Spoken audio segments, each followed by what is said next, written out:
తెలంగాణ రాష్ట్ర వ్యాప్తంగా సన్నబియ్యం కార్యక్రమం అయితే చేపట్టారు. అయితే ఇందులోనే భాగంగా దాదాపు చాలా మంది మహిళలు అయితే సన్నబియ్యం తీసుకునేందుకైతే ఆనందం వ్యక్తం చేస్తున్న పరిస్థితి కనబడుతుంది. మరి సన్నబియ్యం ఎలా ఉన్నాయి? నిన్నటి నుండి తెలంగాణ రాష్ట్ర వ్యాప్తంగా అన్ని జిల్లాల్లో సన్నబియ్యం పంపిణీ అయితే చేస్తున్నారు. మరి సన్నబియ్యం తింటున్న వాళ్ళు ఎలా ఫీల్ అవుతున్నారు, అసలు అలా హావభావాలు ఏంటనేది మనం ఈరోజు తెలుసుకునే ప్రయత్నం చేద్దాం. ఇప్పుడు మన సర్కార్ ప్రవేశపెట్టినటువంటి సన్న బియ్యం అనేది మాకు చాలా ఆనందాన్ని ఇచ్చింది. జనరల్గా అయితే మనకు దొడ్డు బియ్యం ఇచ్చేవారు కదా. ఆ దొడ్డు బియ్యాన్ని మనం ఎక్కువ శాతం దోశలు వేసుకోవడానికి లేదా ఇంకేమైనా టిఫిన్స్ చేసుకోవడానికి అలా ఉపయోగించే వాళ్ళం. ఎవరైతే వండుకునే వాళ్ళం కాదు, కొంతమంది వండుకునే వాళ్ళు. బట్ అవి ఏంటంటే అందరికీ డైజెషన్కి పాసిబుల్గా ఉండదు. సో బయట నుంచి మనం ఉన్నా లేకున్నా కొన్ని ఒక 10 kgs 5 kgs అని డబ్బులు సర్దు పెట్టుకొని బయట నుంచి కొనుక్కొచ్చుకునే ప్రయత్నం చేసేవాళ్ళు అందరూ. కాకపోతే ఇప్పుడు ఏదైతే మన గవర్నమెంట్ సన్న బియ్యం అందరికీ అందాలి అని దాంతో ముందుకు వచ్చిందో అది అందరికీ చాలా సంతోషకరమైన విషయం. మా ఒక్కరికి 6 కిలోలు అనేది ఒక కుటుంబానికి సరిపోయేంత రేషన్ బియ్యాన్ని గవర్నమెంట్ అందించడం మధ్య తరగతి కుటుంబానికి ఎంతో మేలుకరమైనటువంటి విషయం. ఏదైతే గవర్నమెంట్ ప్రవేశపెట్టిన పథకాలు ఇంకా ఏవైతే ఉన్నాయో పెద్దవాళ్ళకి చేయూతనిచ్చేది ప్రతి కుటుంబానికి 2500 అనేది, అది కూడా ఎంత తొందర అయితే అంత తొందరగా అందరికీ సమకూరేలా చేస్తే ఇంకా చాలా ముందుకి ప్రభుత్వాన్ని అందరు సహకరిస్తారు.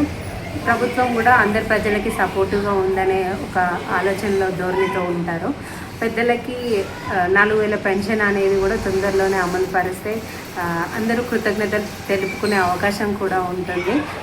రేషన్ బియ్యడం స్టార్ట్ చేయడం, ఇంత ఎర్లీగా స్టార్ట్ చేయడం అనేది ఇప్పుడు ఉగాది అనేది నూతన సంవత్సరం, ఈ సంవత్సరంలోనే స్టార్ట్ చేయడం అనేది అత్యంత కృతజ్ఞతకరమైన విషయం. అందరూ కృతజ్ఞతలు తెలుపుకునే అవకాశాన్ని కల్పించినట్టే సీఎం గారు ఏదైతే ప్రవేశపెట్టారో ఒకటికొకటిగా పేద ప్రజలకు అందే వరకు చూసుకోవాలనేది కూడా విజ్ఞప్తి.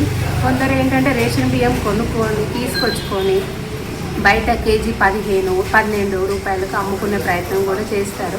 చాలా వరకు జరుగుతూనే ఉంటుంది. అది దానివల్ల ఉపయోగం కూడా చాలా తక్కువ. ఇప్పుడు స్కూల్స్లలో కూడా రేషన్ బియ్యం స్టాప్ చేసి సన్న బియ్యం వండి పిల్లలకు పెట్టడం జరిగింది. సో అటువంటిది అందరికీ అందేలా చేయడం అనేది చాలా సంతోషకరమైన విషయం. రేషన్ కార్డులో దొడ్డు బియ్యం ఇచ్చడం వల్ల అందరికీ చాలా బాధాకరమైనది. ఇప్పుడు సన్న బియ్యం ఇచ్చడం వల్ల అందరూ సంతోషంగా ఉన్నారు. ప్రభుత్వం వచ్చినందుకు చాలా సంతోషంగా ఉన్నది. ముందు దొడ్డు బియ్యం ఇవ్వటం వలన తినడానికి చాలా కష్టంగా ఉన్నది. ఇప్పుడు సన్న బియ్యం ఇచ్చటం వలన తినడానికి కూడా సంతోషకరంగా ఉంది. ముందు సన్న బియ్యం బయట కొనుకొచ్చుకొని తిన్నాం కాబట్టి ఇప్పుడు కాంగ్రెస్ ప్రభుత్వం ఇట్లా మాకు ఒక సదుపాయం కల్పించినందుకు చాలా ధన్యవాదాలు. ఇప్పుడు కాంగ్రెస్ ప్రభుత్వము రేషన్ షాపులలో సన్న బియ్యం ఇచ్చి మంచి పని చేస్తుంది. అంతకుముందు దొడ్డు బియ్యం వచ్చేది, పిల్లలు కూడా అందరు తినకపోయేది సరిగా. ఇప్పుడు సన్న బియ్యం ఇచ్చి మంచి పని చేసింది. ఇప్పుడు వండుకుంటున్నాం, మంచిగా ఉంటుంది. ఇప్పుడు దొడ్డు బియ్యం ఇచ్చినప్పుడు తినలేకపోయేటోళ్ళం, బయట కొనుక్కొచ్చుకొని 50-60 రూపాయల కేజీ కొనుక్కొచ్చుకొని తినేవాళ్ళము.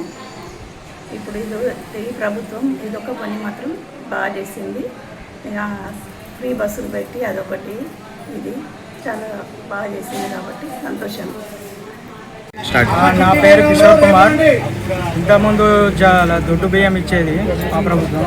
అప్పుడు అంత తినడానికి చాలా ఇబ్బందిగా ఉండేది. వండుకుంటే ముద్ద అవుతుండే, వండుకున్న రుచి ఉండకపోతుండే, అది పనికిరాదు. ఇప్పుడు రేవంత్ రెడ్డి ముఖ్యమంత్రి చాలా అన్ని పథకాలు చాలా అమలు, ప్రజాపాలన చాలా బాగా ఉంది.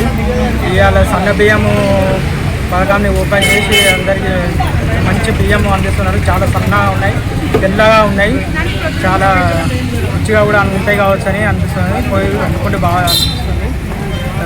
చాలా అన్ని మంచి చేస్తున్నారు ముఖ్యమంత్రి గారు. ఎంతో సంతోషంగా ఉంది.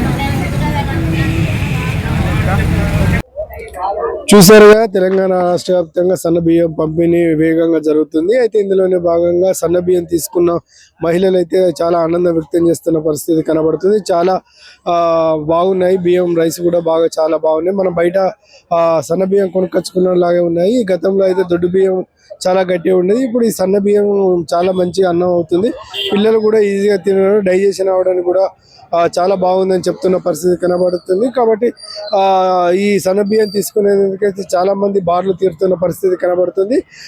చౌకదారుల దుకాణం వద్ద అయితే పొద్దున నుండి మధ్యాహ్నం వరకు అయితే ఈ సన్న బియ్యం తీసుకునేందుకే చాలా మంది ఎగబడుతున్న పరిస్థితి. గతంలో దొడ్డు బియ్యం తీసుకునేందుకైతే చాలా మంది వెనుకంజ వేసిన పరిస్థితి కనబడుతుంది. కాబట్టి ఈ సన్న బియ్యం తీసుకోవడం చాలా ఆనందంగా ఉంది. ఏది ఏమైనప్పటికీ సన్న బియ్యం ఇస్తా అన్న మాట నిలబెట్టుకున్నాడని మహిళలు అయితే హర్షం వ్యక్తం చేస్తున్న పరిస్థితి కనబడుతుంది.